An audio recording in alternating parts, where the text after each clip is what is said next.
Last வீடியோல நாம குவார்டைல்ஸ் பத்தி பார்த்தோம். வாங்க இந்த வீடியோல 5 நம்பர் சம்மரி பத்தி பார்ப்போம்.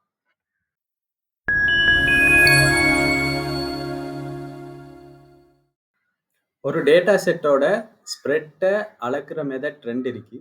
ஒன்று 5 நம்பர் சம்மரி, அடுத்தது ஸ்டாண்டர்ட் டிவியேஷன். இதுல நம்ம 5 நம்பர் சம்மரியை பத்தி பார்ப்போம். இதுல 5 நம்பர் சம்மரி என்று பெயர் வரதுக்குரிய காரணம் 5 விதமான கணிப்புகளை இந்த 5 நம்பர் சம்மரி நமக்கு தரும். 5 number summary. A 5 number summary is especially useful in descriptive analysis or during the preliminary investigation of a large data set. The 5 number summary descriptive analysis செய்யறதுக்கும் ஒரு மிகப்பெரிய லார்ஜ் டேட்டா செட்டை தந்தா அதை பற்றிய ஒரு ஃப்ரேம் நாலேஜ் எடுத்துக்கொள்றதுக்கும் இந்த 5 நம்பர் சம்மரி யூஸ் ஆகும். 5 number summary மிகவும் சிம்பிளான ஒரு கன்செப்ட் தான்.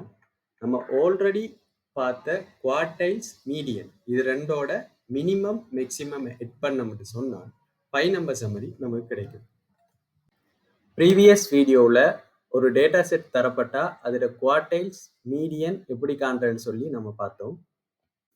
அதோட சேர்த்து ஒரு டேட்டா செட்டை மினிமம் மேக்சிமம் இது ரெண்டையும் ஹெட் பண்ணால் நமக்கு 5 நம்பர் சம்மரி கிடைக்கும்.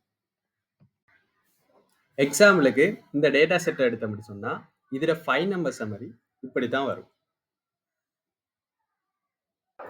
ஸோ ஒரு டேட்டா செட் தரப்பட்டா அதோட 5 நம்பர் சம்மரி எப்படி கணிக்கிறேன்னு சொல்லி உங்களுக்கு இந்த வீடியோ மூலம் புரிஞ்சிருக்கும் என்று நம்புறேன். இப்படிப்பட்ட பயனுள்ள தகவல்களை தமிழ்ல பெற்றுக்கொள்றதுக்கு நீங்க எரர் அனாலிசிஸ் சேனலை சப்ஸ்கிரைப் பண்ணுங்க.